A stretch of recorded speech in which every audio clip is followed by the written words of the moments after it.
I saw some people dancing.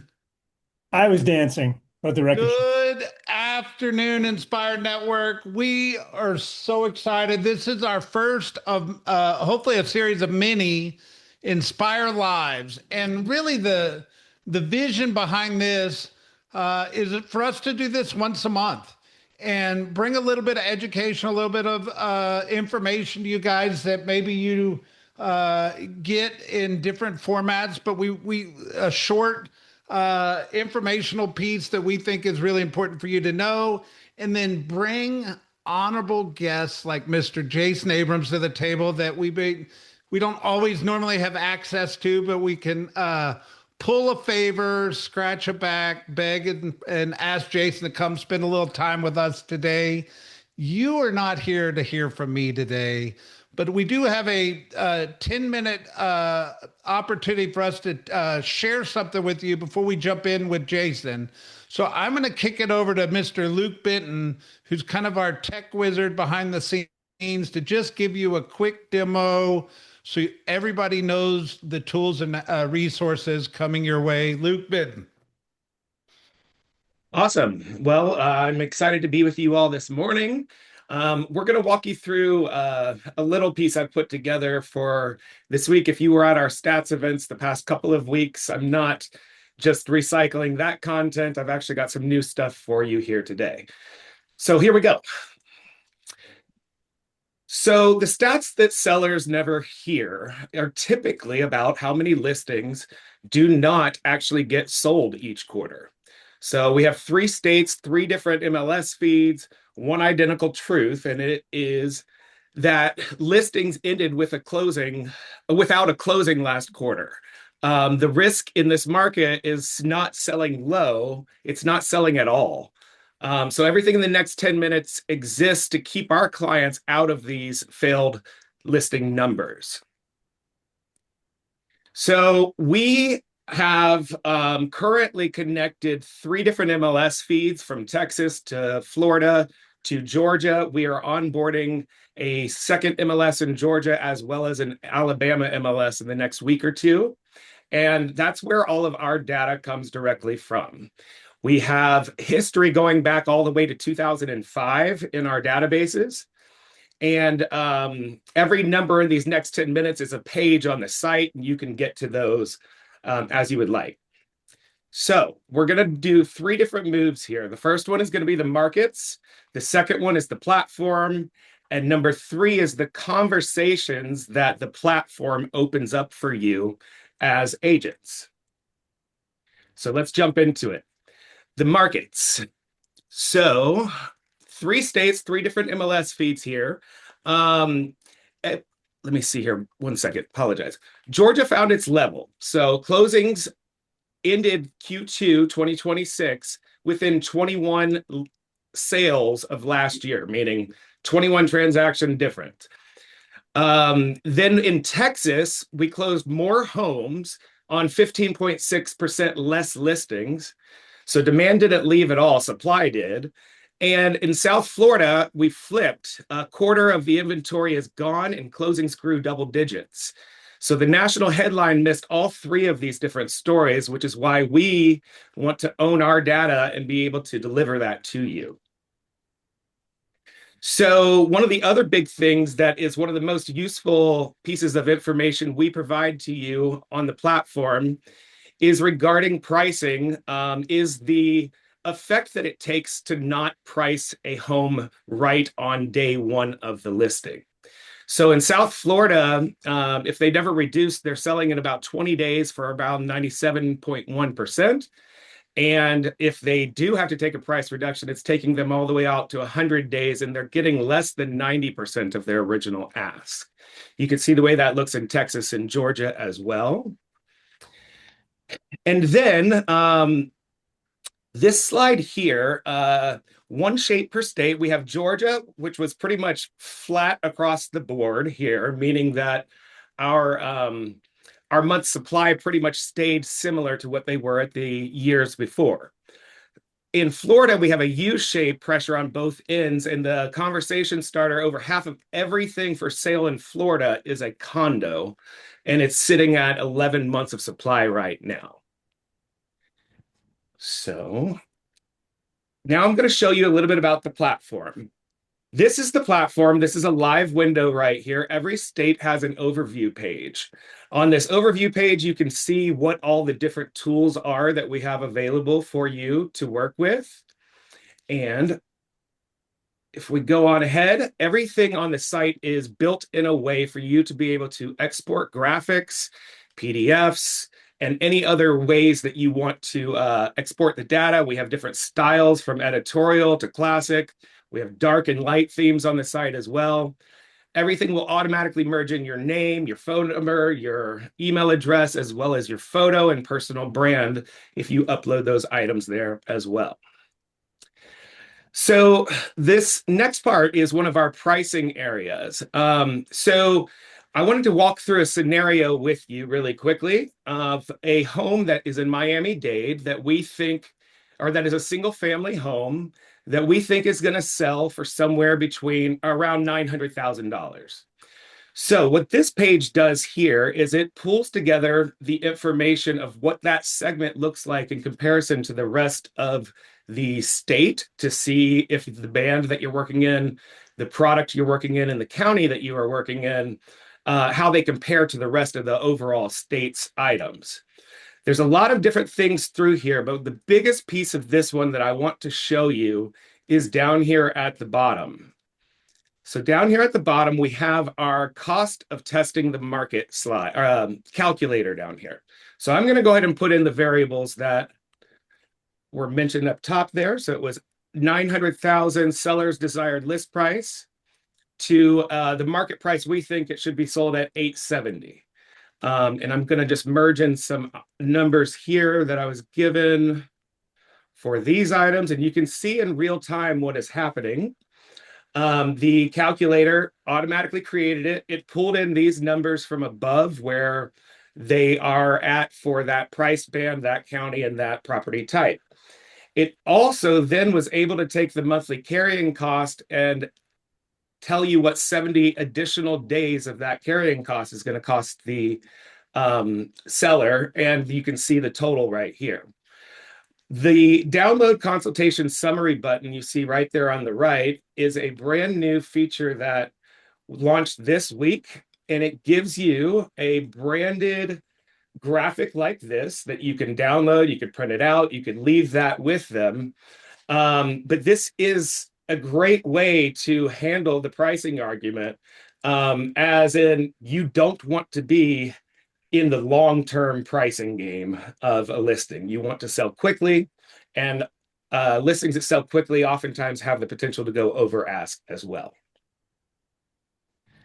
So we don't just have stats on here for you to look at.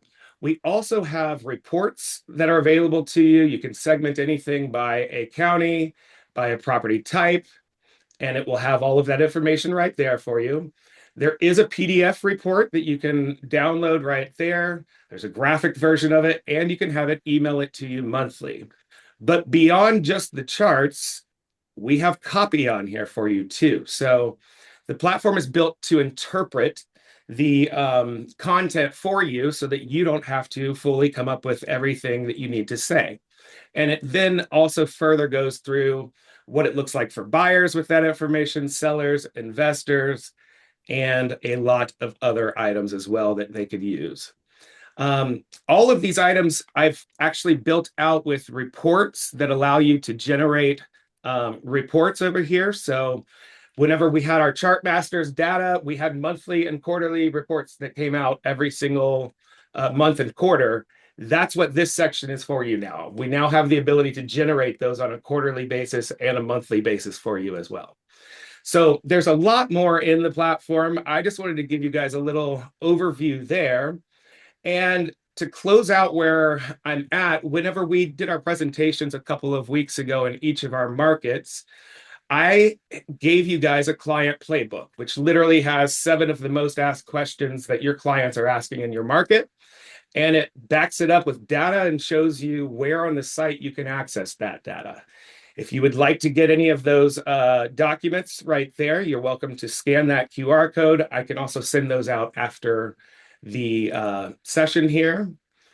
And then one last item here is the investor brief. I wanted to make sure to include this in here because it really is showing where investment money can be flowing over time. And that has to do with the different price bands as well as the market items. Whenever I did my Florida call last week, people asked for a winning expired listings guide, and I went ahead and got that in place for you all as well. And that's my main section here. Okay, so bottom line, statistics is part of professionalism in real estate and knowing your numbers, but not just knowing your numbers, but knowing the numbers for the local, hyper local market that you're in. Rick Hale, you on? We talk about this every Monday, right? We sure do. What's your 2 cents? I mean, you need data to support a conversation, and this does everything you need. Absolutely. So if you haven't logged into this site, it's honestly, it's probably more than you need.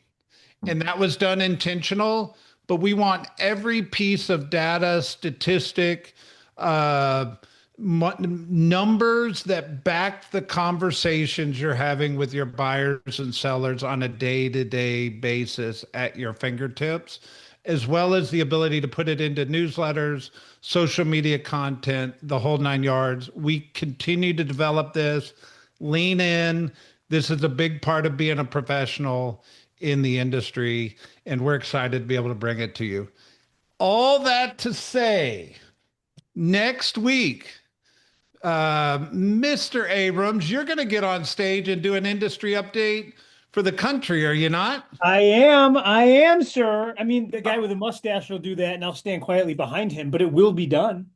All right. Well, I love it. You know, what's funny is Gary, when I was young, and I still think I'm young, but when I was young, Gary always made the comment that the professional real estate agent studies the numbers, studies the market, knows the market, and looks at it on a weekly basis. And that's why we do an industry update, Jason, every Monday. I don't know if you know that, but we do it every Monday specifically in response to that comment that Gary made to me when I was young and impressionable. And yet he does an industry update every mega camp and every family reunion. And it's just modeling for us what we need to be doing on a local level. And we built this platform to assist us in doing that. Enough about stats and numbers. The man of the hour, Jason Abrams. I can't imagine you don't have anything going on in your life with Mega Camp going next week. But it is an honor that you're going to spend some time with us, and I'm going to shut up, introduce you, and get out of the way, my friend. Well, it's an honor for me to do it. We are a little busy. We are now officially, gang, we are 3 days, 23 hours, 22 minutes, and 3 seconds by the clock on the wall away from Mega Camp. So I'm going to give you kind of a sneak peek and tell you some of the things we're going to be talking about and give you some of the advice that I've been getting. If you are in a place to turn your camera on, it's easier to talk to faces than names. We did have an unfortunate bathtub incident on a Zoom call a couple weeks ago, though. So if you're not in a good place to turn your camera on, please don't turn it on. Okay, so let's get into this thing. I made a list for you all, gang. I thought we would do this and make it kind of fun. I'll go through the things that are on my mind, and then I will open this up to Q&A for everybody. So the 5 things to think about, this is what we're thinking about. We're going to start at the bottom, and that is defining your success. And this is going to be a topic that we get into, which is if you allow the industry to define your success, we're going to define it in units and gross volume. That's what we're going to do. And the reason we're going to do that is because that's the only index that we have. No one can debate, well, you find a way to debate it, but hypothetically, no one can debate how many units they've sold and for what volume. And that's the same across every brand. So that defines success. But gang, I'm going to let you in on a secret, and you already know it. That doesn't mean anything about profit. Meaning you could have, I watch people every day that have huge gross numbers that I know the dirty secret, which is they lose money every year or they have a 1% profit margin. If you're not careful, your success will be defined by those 2 indexes. In all of the interviews that we're doing and in all of the podcast interviews, there's a real refreshing conversations coming up, which is how are you going to define your success? It might have nothing to do with units, and it might have nothing to do with volume. Those simply become tools by which you can power the way that you're defining your success. You might choose to define it by the time that you're spending with the people you love, or the amount of time that you're spending giving back to an organization, or the amount of time that you're spending doing kind deeds. Candidly, those wouldn't be my things, but they might be your things. And that's the key to all of this. Everyone needs to ask the question, in my life and in my career, how am I going to define success? And I will tell you, as I interview more and more people, those that haven't spent the time to define it end up living a life by comparison. They end up looking up and they compare the things they have to the other people that are showing the things that they have, mainly because in the absence of comfort, all of us go looking for ways to feel comfortable. Think of it like this. If you were to wake up in the morning tomorrow and you would be completely focused and you were able to stay completely focused the entire day, that would be unbelievable. You'd be incredibly successful. But most of us get distracted. So what's the opposite of the word distracted? And immediately everyone's like, focus. It's not. The opposite of the word distraction is traction. Distraction, traction. Here's the difference. When you're being distracted, you've lost traction in whatever you were doing. Think of it if you're in a place and you've ever stepped on the gas and your tires slip, that's the opposite of traction. You're no longer heading in the direction that you want. And there used to be this idea that people would either move to things that they feel pleasurable or move away from things that give them pain. There's some new studies that are coming out. There's a great one that Stanford just came out. And what they're saying is it's less about pain and pleasure and more about relieving discomfort. Think of it for a moment. If you go outside and you're cold, you put a jacket on to avoid the discomfort. If you come back inside and you're warm, you take the jacket off so you're not uncomfortable again. When you're hungry and you have hunger pains, you eat to feel comfortable. When you've eaten too much, you stop eating in order to feel comfortable. This idea of I want to feel comfortable and I'm willing to do anything I can to get there hinders us at getting to however we define our success. In order to be wildly successful, you first have to define it. Then after that, you're going to have to deal with discomfort long enough in order to get the things that you want. And that becomes the central challenge for all of us. Think about today, you have more people on social media spending more time than ever before. Well, when you're lonely or bored, social media is the comfort pill that gets you out of those things. It's just another example of how the strive for comfort is everywhere. And so, number one, you have to define your success. And you should tell other people around you what that success looks like. If you don't, they're going to define it for you and you're going to feel defined. Then number four, let's get into this idea, which is personal brand. All of us right now are living a personal brand. Whether you've been purposeful about it or not is the only question. And if you haven't, your brand has been defined by no strategy. And if you have, then your brand is being defined by whatever strategy you were employing. In our industry, this idea of personal brand is less important at some companies and more important at others. Meaning, you guys are the place where entrepreneurs thrive. You're all wild-ass entrepreneurs. We've always said, if it's our brand, it's never going to be your business. So that's why we don't make you all use the same signs like they do at places like Compass. That's never been how we think about the world. We've always thought about the world as your brand should be front and center, and we simply play a supporting role in your success so that you own the business and you own the relationships. If that resonates with you, but you haven't thought about your personal brand, then you've missed half of the coin. Buyers and sellers recognize your personal brand before they ever recognize you personally. And I want you to think about that. This is, how are you showing up in the community? How are you showing up on social media? How are you showing up before you ever get in the house in order to show up? And this becomes really a discussion about self-image and self-identity. And this is an important conversation to have because it's easy in a business where we become the brand to end up appearing to be ego-based. And we sort of roll our eyes and we find that somewhat repulsive. But I want to give you a different way to think about this because I think that's what's stopping a lot of us. A lot of us look up and say, I don't want to be that person on there who's hyping myself up with my personal brand. I don't want to be judged. Number one, the people judging you fit into a really small bucket when you think about the rest of the populace. So is your goal to be liked by the 10 people who you are insecure about, or the 100,000 people that might hire you to list their house? That's the first thing I want to ask. And the second thing I want to ask is, are you living in service of your self-image or your self-identity? And Gary's going to talk about this at Mega Camp. Here's the difference. When you live in service of your self-image, then you wake up every day asking the question, how do I look to others? When you live in service of your self-identity, you wake up every day and say, I know who I am. Now, how do I go live my purpose for the world and be seen doing it? The word ego, which is often misunderstood as a negative word, powers both of these things. I want you to think of ego as the fuel that's either driving your self-image or driving your self-identity. And as soon as you're willing to think of it that way, all of a sudden, ego becomes one of the most positive words that you can possibly have. If your ego is driving your self-identity, I know who I am. I know what my values are. I know what I stand for. I know why I'm on this earth. And I know how I live that experience through helping other people make good decisions about their properties, their real estate. You are living in service of your self-image.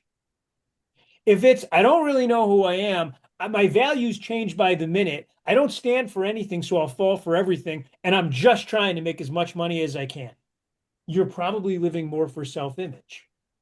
And I don't fault either group. What I'm trying to do is recruit you over to this side, though, and here's why.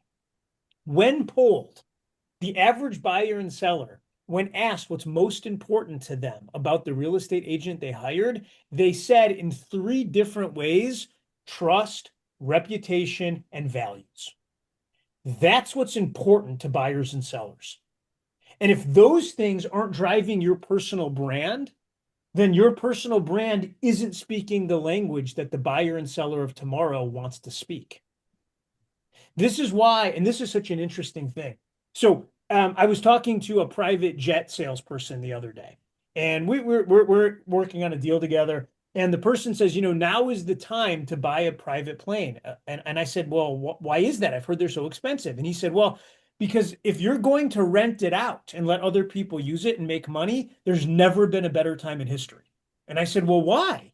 And he said, because the majority, I want you to hear that, the majority of plane rentals right now never leave the ground. And I said, what do you mean they never leave the ground? He said, it's just people renting them to shoot social media videos in, which means you get the exact same rental fee that you would if the plane was in the air, and you get no hours spent on your engine on your plane, Jason. So your plane, if you end up doing business, is going to be worth more 15 years from now because it's going to be so lightly used. Gang, my head exploded all over this dude's desk. That's living for self-image. When you make a video on a plane that you didn't need to make just so everyone thinks you're on a plane. Friends, if your self-identity is, I need to be on a plane because I need to get where I'm going because my mission to the world revolves me getting there and speaking or something to this effect, it's not the plane that's wrong. It's what's the reason you'd be making the video. So here are the 3 rules that I'm going to give you for personal branding. Number 1, you need to be able to clearly define what problem you solve for people. What's the problem that you solve for people in 1 sentence? What's the problem? Then number 2, why are you the best person to help them solve it? What makes you credible in order to help them solve it? And then number 3, what's going to be the thing that shows up consistently so people remember my brand? With Gary Keller, there's 2 things. I have a mustache. I wear all black. Gang, that's very purposeful. You know how many times he's wanted to shave that thing? It itches. I won't even get into the hygiene of it. I'm just telling you, it's very purposeful. You don't think he ever wakes up and wants to put on the Hello Kitty shirt? The shirt of many kittens like Joy was wearing the other day? I'm telling you, some days he wants to express himself in a light blue. Doesn't get to. Friends, that's a branding choice. What are the branding choices you're going to make? You only have to have a few. Cool. Once you get there, gang, we move right on to listing pricing strategies. The number of listings is outpacing the number of buyers. And that's true in the vast majority of the country. If you're in a place where it isn't, lucky you. For the rest of us, that's true, which means your pricing strategy is more important than ever. So what's the best thing to do? There's two. Number one, 3 wows and no nos. That's Pete Ruiz. Pete Ruiz is a genius. He's going to be on stage unpacking this idea. For every listing you take, you have to be able to tell me very quickly, what are the 3 wows? Not what are the 3 averages, not what's pretty nice. What are the 3 wows of this house? And by the way, if it doesn't have 3 wows, it's your job as a professional positioner, because that's what you are when you're a marketer, to create 3 wows. And you may have to do something crazy to create them. But you need to know, and here's why. The first 3 pictures that you should be putting on the MLS, the primary and 2 others, need to be those wows. You know why? Because you have to sell a home 3 times. Number 1, online. I have to sell them that this is the one they should go look at. Number 2, when they walk in. And number 3, after the home inspection. Those are the 3 times we sell real estate. We all know that to be true. So the first 3 pictures are the 3 wows. That's paramount. Number 2, no nos. No nos is really easy. There can't be anything wrong with these properties anymore because every buyer is jittery. This is like people that end up in a committed relationship and then stay on the dating sites. And they're like, well, I should maybe I go right on this one. Gang, it's no good. Once they get into a deal, these buyers continue to get this listing feed. They still have Zillow brain. They're still looking at every other property, and they look for any reason to either think they paid too much, they read an article that they paid too much, some idiot at a family barbecue tells them they didn't get a good enough deal who's completely unqualified, and they get spooked, which means you can't have any of the no's. So pre-home inspections, I know everyone's going to have their own feelings about that. That's certainly one way to do it. And then making sure that they knock out those punch lists. Your office, I want to tell you this. When I look around the country, you're one of the most AI forward market center groups in the entire country. If you take it for granted, you do it at your own peril because the majority of them don't have any of the tools that you all have. I'm telling you, this ownership group wakes up every day trying to give you an unfair advantage in every market that you're in. And let me be honest, they're outpacing Keller Williams at the moment. This group is what gets me to wake up in the morning and say, I have to deliver a better product. And for that, for this whole leadership team, I am so grateful. But if you want one great use, load these inspection reports into AI and say, put these things in order that are going to have the most visible impact to a buyer and start knocking them off. Because it's easy to say, well, it's a broken tile. Friends, they're looking for one broken tile as a reason to not do a deal. And I don't care if it's $1 million house or a $200,000 house. Next on my list, Tuesday updates. Friends, you got to be checking in with your sellers multiple times per week. We know that. The survey that 1000 Watt did said that 27% of sellers expect to hear from their listing agent every single day. Now, gang, that sounds like the 7th circle of hell to me. So I'm not suggesting you do that. I think that is the 27% I wouldn't do business with personally. But that means that a quarter of them think if you don't call every day, you fail. So at a minimum, you got to call once a week. When do you do it? Nick Wallner's going to unpack that at camp. He's going to tell you it's Tuesday, gang. I agree with him. Here's the deal. Friday, everyone thinks they have a shot this weekend, and they're going to see what happens over the weekend. Monday, everyone wants feedback on how did the weekend go for us. Tuesday's the day when all hope is lost. And by Thursday, you have a weekend coming up, and you think you got a shot in hell again. So I'm telling you, set your weekly calls for Tuesdays. And on those Tuesday calls, you have 2 goals. Number 1, educate them on anything. Isn't that great? Educate them anything on any pendings. Anything that has gone pending, they need to know about it. Number 2, any new actives. And here's why you're doing it. We got to look at the properties that came off the market. We got to look at the properties that came on the market so we know where we sit in relation to both. Then the next thing you're trying to do, if it's in their best interest and you believe it, is get a price improvement. Not a price correction, not a price change. We're improving. People lean to the positive. We're doing a price improvement. And here's the key to the Tuesday call. If you think, Mr. and Mrs. Seller, that it's time for a price improvement, here are the things that I'm going to do for the rest of this week to make sure you get the most out of it. That puts you in the boat with them. It's not every time my realtor calls, they ask me to take less. You're in partnership now. So what are those things? Number one, I'm going to reorder all of the photos so that on all of the search aggregators, it's going to appear like a new listing because the photos are going to be in a new order. Number two, I'm going to rewrite the comment section because people love reading that first line, and I'm going to give them something that grabs. Number three, I'm willing to do an open house this weekend, and I'm going to start marketing it and advertising it today if we improve our price.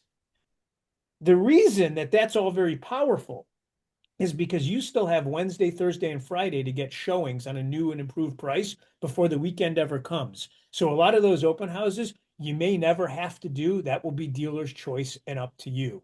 And then the last thing, I'm part of the largest and most successful brokerage conglomerate within Keller Williams, and I'm going to be sending this out to all of our real estate agents. Earlier, when you're talking about the percentage of market share you control, that's not to make you feel good about your choice in being with KW. That's so you can say to a seller, Mr. and Mrs. Seller, I'm part of a group that does blank percent in the marketplace. When I do a price improvement, everybody knows about it because I'm at the brokerage. That's the offering. I think it's very, very powerful. The next thing we're going to talk about as we go, we're no longer going on listing appointments, gang. You're going to hear some very successful people say, I don't list houses. What I do is I present options to sellers. You're going to hear more and more and more of this. Agents are moving in this direction. If you're walking in and your only strategy is, I can list your property for X percent at X price, you're going to be fine. But if you want to be slightly more effective and have a language that matches what the consumer of today wants, it's, I'm simply coming to present options for you. Option one, you don't have to do anything. I'm simply here to make you smarter about your home in the marketplace. Gang, everyone leaves that option out because it's not the one that you want to happen. But when you start with that as an option, you're no longer a salesperson, you're a consultant.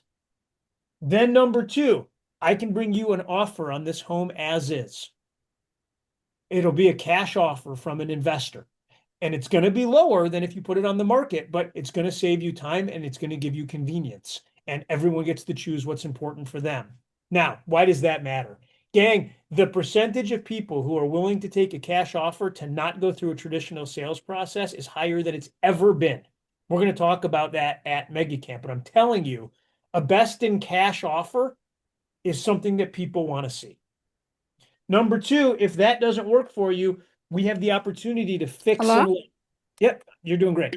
We have the opportunity to fix and list. Fix and list means we're going to identify the things that we could do to this home to maximize the amount of money you're going to get. Now, gang, I'm not saying put in a pool. I'm saying we may have to change out some backsplashes. We may have to change out carpet. We may have to do some painting. We may have to clean up some landscaping. It's the little things that make all the difference when there is more listings than buyers. So we're going to list after we fix. I'm going to identify the things. I'll help you with my vendors get quotes, and then you'll do those things. I'll manage it for you, and then we're going to list the house. Some agents, and I'm not suggesting this because there's a lot of nuance, are actually putting up the money to do the fixing. I think that puts a lot of pressure on y'all in a market where I don't know if all these listings are going to sell. And so I personally don't like that model. Jason, But yes, our agents have what's called seller's edge, which is $50,000 concierge renovation option. It's unbelievable. Fix and list is hot. And then the final one is list as is. So you're giving everybody 4 choices. By the way, if these things all have different prices and you charge different things for your level of services, whatever your broker rules are, follow them. I think people are willing to pay more for more in an era when everyone else is offering less for less. Then the final thing that we are going to talk about, and then I'll open it up to any questions that you have, is social media as a connection machine. We started that drum at family reunion, and I am not putting that drum down. Gang, it has nothing to do with social, and it sure isn't media. It's connection. That's what it is. And connection is a very powerful thing. And the reason that social media works right now and is as effective as it is is for a very, very, very, very simple concept that this right here pointing up is connection. How connected do I feel to people? And across this x-axis, that's scale.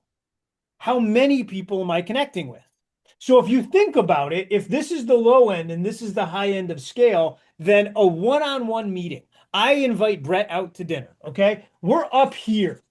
We're going to connect at the highest possible level. We're both sitting at a table. We're talking. I'm giving him hand sanitizer, all the things. But the problem is there's very little scale. It's just Brett. And Brett's enough for me, by the way. But one person with a high connection. Even your client events, how many people do you get to them? And I know you don't do them to have people come, you do them just to send the invites. Like, I understand why you're doing it. But if you get 100 people, so okay, that's kind of over here. I got 100 people. I couldn't connect with all of them like I could connect with one of them. So now I'm here. So down here, this is like no connection and no scale. That's business cards. That's the dead zone. People don't even have them anymore. So social media is so powerful, gang, because other than movies and being an A-list celebrity, which lives up here, social media is right there too. It's the highest level of connection with the highest amount of scale that any individual human has ever known in all of human history. That is not being hyperbole. It's 100% accurate. There is no end to the scale. And the reason the connection is there is called parasocial closeness. And parasocial closeness is an actual scientific phenomenon. Trust me, I'm a real estate agent, so I know about science and health. But parasocial closeness says that the more people watch you, the more emotionally closer they move towards you. This is why people who have never met Taylor Swift are Swifties. They cry at her wedding outside of the arena she's getting married in. They feel connected because of parasocial closeness. And every time you're making a video of any sort, you're connecting deeply. And so here's what I want to tell you. Social media isn't going away as much as I wish it was. I don't like it. It's not going anywhere. And so you kind of have to look up and ask the question, do I want to connect with more people? And do I want to have a deeper connection with my database? And if the answer to either one of those is yes, then social media is a tool you should be utilizing. And I want to tell you, you can do it without ever making a post. Are you going to have maximized your results? No. But you're going to have deeper connections with the people that know you. And for those of you that don't want to make videos, no problem. You should be making tons of direct messages and comments. I'll give you a great example. I had, who was on the podcast the other day? Tommy Choi, who's going to be at Mega Camp, was on the podcast the other day. This dude gets 2 million views on his videos. By the way, they have nothing to do with real estate. All he does is does food reviews from all the restaurants in his market. It's Chicago. He gets 2 million views of him eating spaghetti. It's insane. The only thing about his entire social media profile, it just says, I'm a real estate agent. Click here if you want to contact me. So people watch his food reviews and at some point click that. And I said to him, look, Tommy, I'm never going to do food reviews. I'm a real estate agent. What should I do? He said, this is what you do. You wait for someone to make a post about something they did in their life. Family picture of a vacation. Then you direct message the person and you tell that person how they impacted your life. And I said, well, give me an example. He said, if I see that you went on a vacation with your family, I send you a direct message that says, hey, that picture of you and your son on vacation brightened my whole day. It made me realize that I need to set a trip with my boy. I'm going to do that and I'm really grateful. I hope you had a great trip. He said, if you did that 15 to 20 times a day, those people would move so close to you emotionally, your head would explode and your database will light up like a Christmas tree. Friends, I think Tommy's a genius. These are the 5 things on my mind. I will now talk about anything on your mind. Brett, I'll open it up to questions. Why don't you lead me, if you would? Yeah. So, well, I'm going to ask you the same question, and then anybody else has a question. Jason, what's your personal brand? Oh, I'm so glad you asked because in our industry it's so tough, right? And I run a really interesting gambit because I'm not the interesting character of KW. Gary is, right? I'm also not an OP or a broker owner. I don't have that level of competency, and I wasn't great at that job. So what is it? I've decided that my personal brand is around education and helping people live their best life. I And love I do that by giving them the tactics that they can put into place on a daily basis. So, what's the problem you solve for people? Confusion.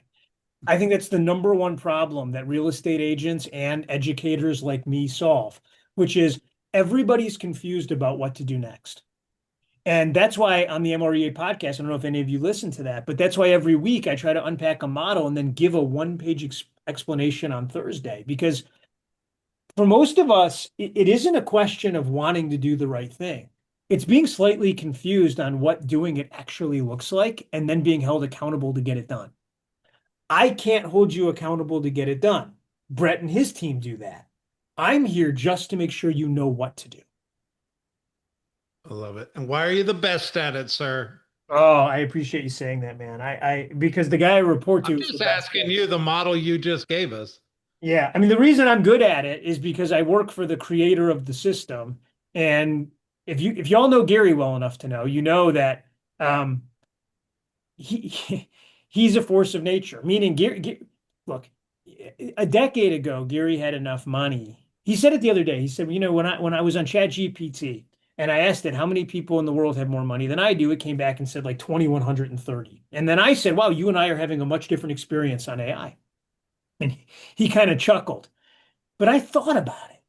Y'all realize he could be on a yacht somewhere. He could be on a helicopter that doesn't get signal close enough to shore. I mean, the guy hasn't had to work since he was 25. But right now, as we sit here right now, he's actually 3 floors below me in the basement of this building, holding a mastermind with 3 real estate agents in order to be ready to go to MegaCamp. And that's kind of why I'm getting good at this because the example he set. And he wakes up every day interviewing real estate agents. And I think that's the difference between him and most of these other founders. At some point, founders believe that they know best. And Gary wakes up every day with this clear head and says, I think I have a pretty good idea, but I'm going to ask every day the people that actually do it. And that way I'll know a lot. And I'm following that model. I love it. Any questions? I have a question. Yes, sir. As far as branding goes, so I bet there's some agents on this call today that have been, either brand new or they've been at it so long that they're kind of caught up in their own habits and their own personal tradition and how they approach real estate. It's expected that you're good at real estate if that's what you do. You know how to help people buy and sell homes. How do you go about expanding that brand to be more culture rich or connected? If you just reinvention, what does day one look like when you stop and go with a brand new whiteboard? Is there I, some advice? Yeah, truthfully, and it's the worst answer in the world, but it actually starts within, like all good things do. Meaning, competency is expected and no longer rewarded. When they interview buyers and sellers after the fact, you being able to do this and being good at it was expected. So this idea that like, well, my value is that I'm the greatest negotiator. Gang, they expect you to be a really good negotiator. You get paid to be a negotiator. And so the only way to start changing and augmenting your personal brand is to get very clear on what problem you actually solve. And I promise you, it's not the problem you think you solve. Because I know everyone on the call is like, well, I help people sell their houses. I solve the problem of needing to sell. That's not what you do, actually. That's not at all what you do. What is it you actually are solving? Are you helping people get clear? Are you a consultant? What's your method of doing that? How do you think about that? And then how does that actually show up? I'll give you my example because Brett asked about my brand. I know that I'm an educator and I know that my job is to arm people with simplicity to go out and do it. Knowing that, everything that you see me doing follows the same set of rules. Number one, every time you see me, you never see me with more than one page. I'm the one-page guy. Number two, I don't ever ask you to take the notes. I take all the notes for you. Number three, you've never seen, and I would defy anyone to find a single social media post on my social media channel where I don't teach you something.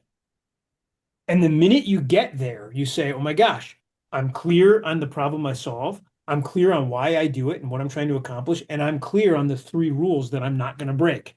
I got a personal brand. Scott. Scott? Jason, hey, Scott Bagoon, how are you? I'm good, Scott. Good. So my question is this: I suffer from paralysis with perfection and trying to understand it at the highest level, to know what I'm doing before I take that step. Right? Prepare, get ready, get ready, get ready, get ready again.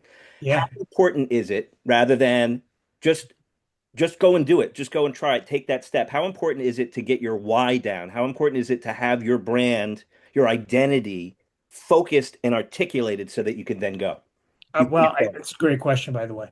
I'll give you the two. So I won't give you my answer, but I'll give you Gary's answer since he would know better than me. And I've heard other people ask him this. It's easy to look like a genius after the fact, but most people find the solutions along the way. You only have to be sure, 100% sure of a handful of things, and then everything else you'll learn as you go. So the only thing you need to be sure about is your purpose on this earth. What's your purpose and what's your vision? Because if you're not clear about that, you have no filter by which to make any other decisions. And if you want to call it your mission, great. You want to call it your why, I'm good with that too. You have to get clear on that, because at the intersection of that vision that you have and what it's taken you to get there, you're probably going to find the client that needs you most. There's this great idea, Rory Vaden runs this brand business. And if anyone's ever really serious about figuring out your brand, you go and you give Rory a handful of money and spend 2 days with him and you leave with a brand. And the guy's a doctor with it. He's incredible. There's a reason why some of the biggest podcasters in the world hire Rory. And Rory will tell you the intersection of who you were and who you're becoming is the client that needs you most. And what's incredible is there's a huge number of those people. I'll give you the best example of that. I talked to Elio the other day. Elio's a KW agent in Houston, Texas. And if you looked at him today, you would see 2 orange Lamborghinis and a guy with a big cowboy hat loving life. And you'd think that that's who he was. It isn't, gang. He was a dishwasher in a family Mexican restaurant who gets a real estate license during COVID, who has no idea how he's going to make a living, and ends up starting to do Instagram videos of his journey to buy his first home. And before you know it, he starts to build, which is now a 300 unit a year business off of Instagram, representing largely first-time home buyers. So what's his story? That's who I was. I've become something else. At that intersection is where he found his client base. And that's going to evolve for him over time. Because I got news for you. The longer you drive around in 2 orange Lamborghinis, the richer your clientele tends to get. And that's now his talk track.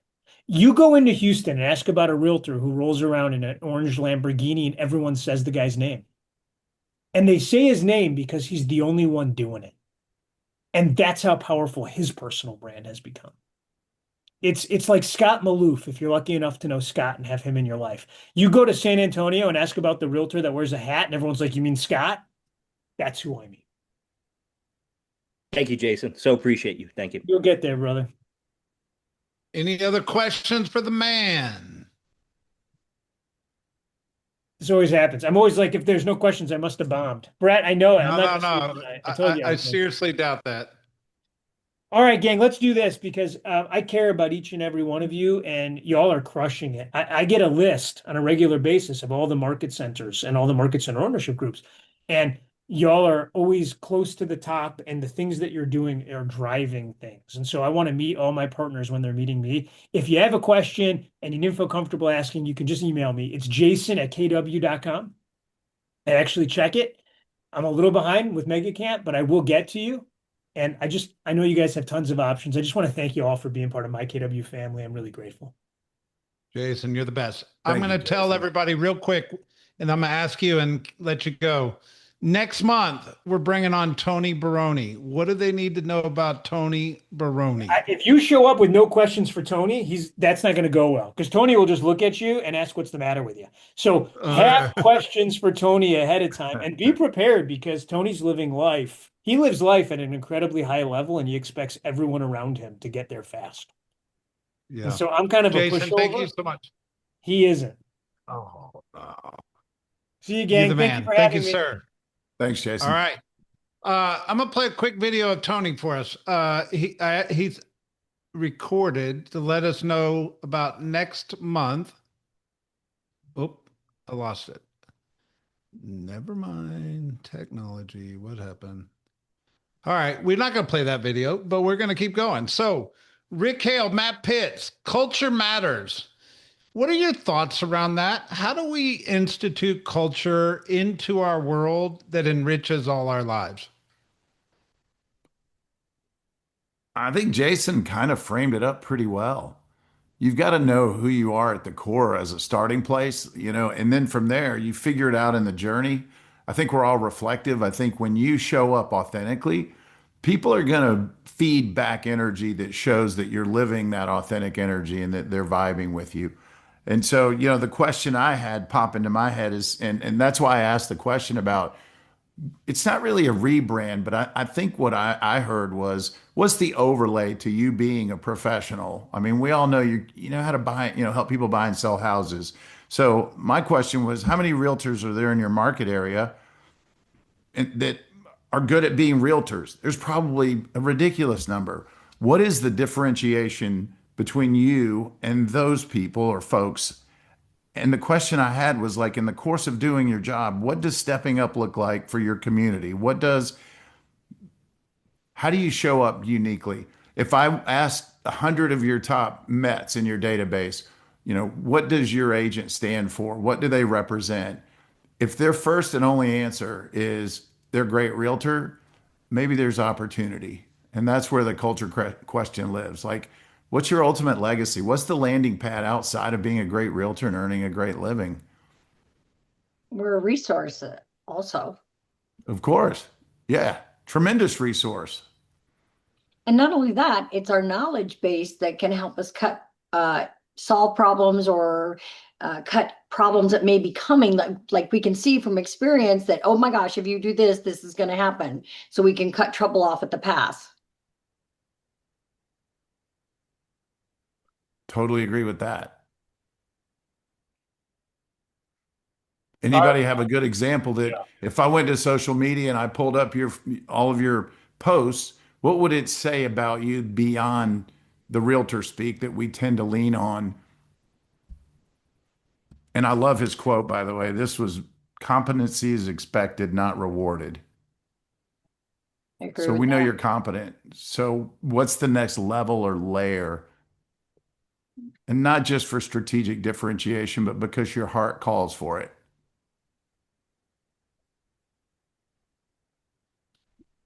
I've got something to share, Rick, Michael's if got a that's all hand right. up. Raise his hand. Michael, I appreciate it. It got quiet quick, didn't it?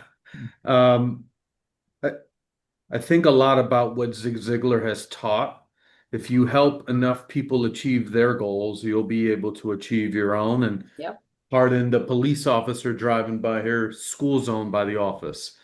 Um, So when I think about, what's our brand, and I think about what my listing presentation is, or how we're presenting options, one of the very first things we talk about is the clients or potential clients' needs analysis, and just help them get some clarity and how we can help them get to their goals, right? Even before kind of thinking about our own. So when I think about my personal brand, well, my personal brand is really just taking the moment to listen to what's important for the people that we're serving to help them get to what they want. That's awesome.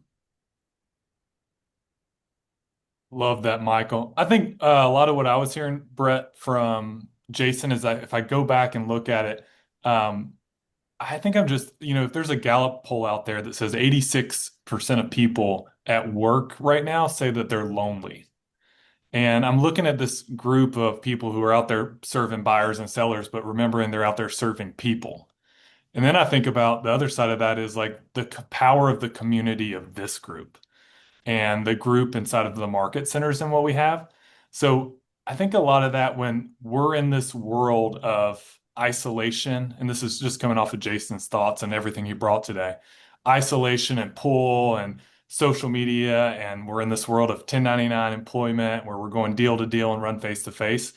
A lot of what he talked about today to me was just ultimately the culture and community of you guys here together and remembering the importance of coming back together and showing up together.